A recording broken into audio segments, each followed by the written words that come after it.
నటికుమార్ గారు నమస్తే సార్. నమస్తే నమస్తే అండి. నటికుమార్ గారు, మనకి అమరావతి అమరావతి అనే దాని మీద చాలా మంది ఎన్ని కుట్రలు చేసినా సరే అమరావతి ఎప్పుడు అమరంగా నిలిచిపోతా ఉంటుందని చాలా మంది చెప్తా ఉన్నారు. ఇది అవును. ఆ అమరావతి క్యాపిటల్ మీద ఎవరికి ఎటువంటి డౌట్లు లేవు సార్. కాకపోతే ఏంటంటే అమరావతి క్యాపిటల్ చుట్టూ ఒక వివాదం ఉందన్నమాట. అక్కడ ఎప్పుడు కూడా రేట్లు మనం పోయినసారి కూడా చూసాము. 2014లో కూడా ఉన్న రేట్లే ఒక్కసారి పదింతలు పెంచేశారు. సో జనాల్లో ఒక యావగింపు తెచ్చుకున్నారు. ఈ అమరావతి గాని, ఆ చుట్టుపక్కల ఉన్న రైతులు గాని, వ్యాపారవేత్తలు గాని ఎవరైనా సరే.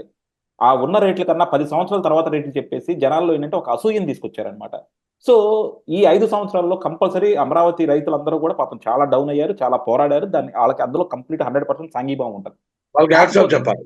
అవును. కాకపోతే ఏంటంటే మళ్ళా గవర్నమెంట్ రాగానే ఈ అమరావతి రైతులు ఇంక్లూజివ్‌లోకెళ్ళకుండా అంటే జనాలందరిని కలుపుకొని ఇక్కడికి జనాలందరూ వస్తే డెవలప్ అవుతుందనే భావనలో లేకుండా మళ్ళా మేము ఇన్నాళ్ళు కష్టపడ్డాం గదా! ఇన్నాళ్ళు నష్టపోయాం గదా! అని క్యాపిటల్ అయిన మర్నాడు అంటే చంద్రబాబు గారు గవర్నమెంట్ వచ్చిన మర్నాడే మళ్ళా రేట్లను ఒక పదింతలు పెంచేస్తా ఉన్నారు. దీనివల్ల ప్రజల్లో వ్యతిరేకత ఎక్కువ మూట కట్టుకుంటున్నారేమో అనిపిస్తుంది సార్. ఇది ఎక్కడో చోట ఫుల్ స్టాప్ పెట్టాలి. లేకపోతే మాత్రం ప్రజల్లో దీని మీద చాలా యావగింపొస్తుంది. ఇది అది మళ్ళా ఇది అమరావతికి రైతులు ప్రమాదమేమో కాదండి. అనిపిస్తుంది సార్.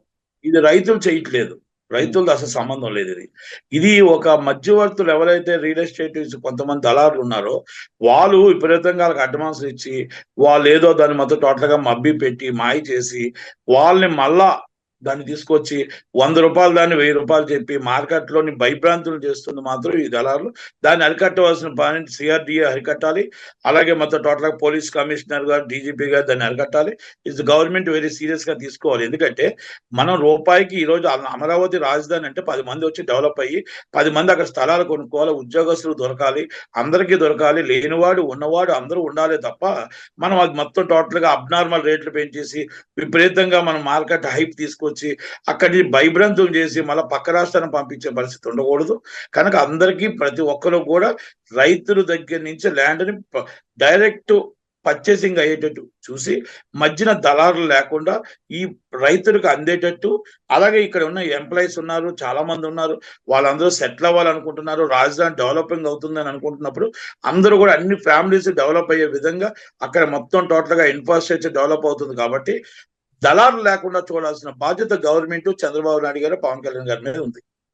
అంటే ఇది రైతుల దగ్గర లేదనుకున్నా సార్. ఎంతైనా సరే ఇది ఇందాక మనం అనుకున్నట్టు ఏంటంటే కంపల్సరీ క్యాపిటల్‌కి ప్రజల్ని మాత్రం దూరం చేస్తుంది. ఎందుకంటే ఎంతో మంది చిన్న పెద్ద వ్యాపారస్తులు కావచ్చు, లేకపోతే ఉద్యోగస్తులు కావచ్చు, ప్రజలు కావచ్చు, ఒక క్యాపిటల్ స్థలం కొనుక్కుందాం, క్యాపిటల్‌కి వద్దాం అనుకుంటా ఉంటారు. అలాంటి వాళ్ళందరిని ఇంతింత రేట్లు చెప్తే దూరం చేసేస్తుంది కదా! సో ఇంకా పోయినసారి ఎలా అయితే మనకు అమరావతి అంటే ప్రజలు కొంచెం అంటే ఇందులో మనం కొనలేము. ఇది ఒక బడా వ్యాపారస్తులకే ఈ క్యాపిటల్ అన్నట్టు ఎలా అయిపోయిందో, మళ్ళా అదే పరిస్థితిలోకెళ్తుంది గదా! అది క్యాపిటల్‌కి లేదు, అమరావతికి నష్టమే గదా! భయపడాల్సిన అవసరం లేదండి. దాని మీద ఆల్రెడీ లోకేష్ గారు దృష్టి పెట్టారు. అలాగే చంద్రబాబు నాయుడు గారు అందరూ దృష్టి పెట్టారు. ఎవరు ప్రజలు భయపడాల్సిన అవసరం లేదు. డైరెక్ట్ గా స్వచ్ఛందంగా డైరెక్ట్ గా ఏ రేట్ అయితే మరి అమరావతిలో సెటిల్ అవ్వాలనుకుంటున్నారో, విజయవాడలో సెటిల్ అవ్వాలనుకుంటున్నారో, రాజధానిలో సెటిల్ అవ్వాలనుకుంటున్నారో వాళ్ళందరికీ అనువైన రేట్లు, తక్కువ రేట్లు అంటే తక్కువ రేట్లు అంటే అక్కడున్న నార్మల్ రేట్లు వస్తుంది తప్ప ఇష్టం వచ్చినట్టు అబ్నార్మల్ రేట్స్ అయితే ఉండవు. ఆ ఎవరైతే మధ్యవర్తులు దళారులు అయితే చోటు రియల్ ఎస్టేట్ గా మారుతున్నారో వాళ్ళందరి మీద యాక్షన్ తీసుకోవడానికి ఆల్రెడీ చంద్రబాబు నాయుడు గారు సిద్ధమయ్యారని తెలిసింది. దాని మీద సీరియస్ గానే యాక్షన్ తీసుకుంటారు. ఎందుకంటే భయభ్రాంతులు చేయడం కాదు, అక్కడ ఆ అమరావతిలో జనాలు ఉండాలి, ఆ అమరావతి ఖాళీగా ఉండకూడదు, అమరావతిలో ప్రజలు ఉండాలి, అమరావతి సెటిల్ అయి ఉండాలి. కనుక అమరావతిలో ప్రజలు రావాలి అంటే మనం అక్కడ అనువైన రేట్లు ఇవ్వాలి. మార్కెట్ రేట్ కొంచెం అటు ఇటు చూసి ఇవ్వాలి. మనం ఏదో 10 సంవత్సరాలు మనం ముందుకు వెళ్ళిపోయే రేట్లు ఇవ్వడం అనేది కరెక్ట్ కాదు.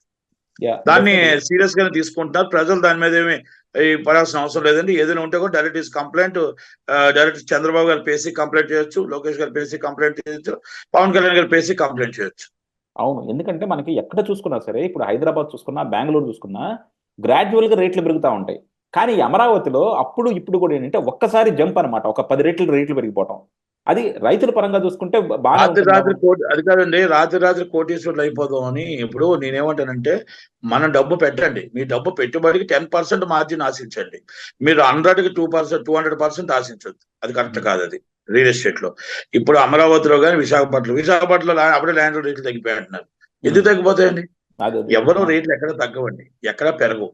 మనం ఇప్పుడు 4 చేతుల మీద మారడం కాదు, ప్రజల చేతికి వెళ్ళాలి. హుహు. పర్చేసింగ్ ప్రజల చేతికి వెళ్ళాలి. మీ చేతికి నా చేతికి వచ్చే ప్రాపర్టీ కాదు అది. మీరు ఎప్పుడైనా సరే నిజమైన ఒక ఎంప్లాయ్ కొనాలా, నిజమైన చిన్న వ్యాపారస్తులు కొనాలా, నిజమైన అక్కడ డెవలపింగ్ చేసుకుని ఒక ఫ్యామిలీ మెంబర్స్ అక్కడ ఉండాలా. అంటే అక్కడ ఫ్యామిలీ మెంబర్ ఉంటేనే అవుతుంది తప్ప మనం ఏదో ఇప్పుడు చెప్పేసి ఇది అయిపోతుంది, ఇదేదో మన నలుగురు చేతుల్లో మాడి ఇంత రేట్ వచ్చేస్తుంది మార్కెట్ అంటే అది కరెక్ట్ కాదండి.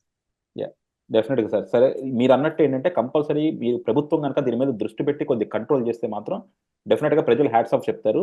సీరియస్ గా లేదు తీసుకుంటాండి. దీని ఒక రియల్ మార్పు ఎస్టేట్ చూస్తున్నాం కదండి, ఆయన మార్పు చూస్తున్నాం. ఇవాళ పోలవరం వెళ్ళారు, అన్ని మార్పులు చూస్తున్నాం.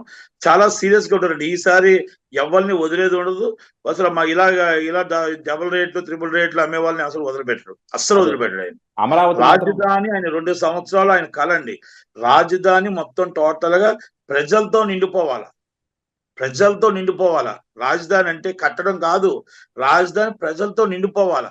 నిండిపోవాలంటే మనం ప్రజలకు అందుబాటులో ఉండే ధర మనం ఇవ్వాలా, డెఫినెట్గా ప్రజలకు అందుబాటులో ఉండే ధర ఇవ్వాలా. అబ్నార్మల్ గా అమెరికా ఉన్న రేట్ ఇస్తే ఎలాగా? అవును. కొండాపూర్లో SFT 16,000 ఉందని అక్కడ అంత రేట్ ఇస్తే కాదు కదా. అవును, అది డెఫినెట్గా అమరావతిని ఒక రియల్ ఎస్టేట్ దందాగా కాకుండా అమరావతి ప్రజల రాజధానిగా కనుక చేస్తే మాత్రం ప్రజల ప్రజల రాజధాని ఆమోదం. అనేది ప్రజలు నిండిపోవాలా, ప్రజలతోనే నిండాలా, ప్రజలతో నిండాలా. రాజధానిగా 2 రోజులు బ్రహ్మాండంగా మన పండుగ చేసుకోవాలంటే అది ప్రజలకు అందుబాటులో ఉన్న ధరలకే మనం ఇవ్వాలి. చూద్దాం సార్. థ్యాంక్ యూ అండి. Thank you very much sir. Thank you.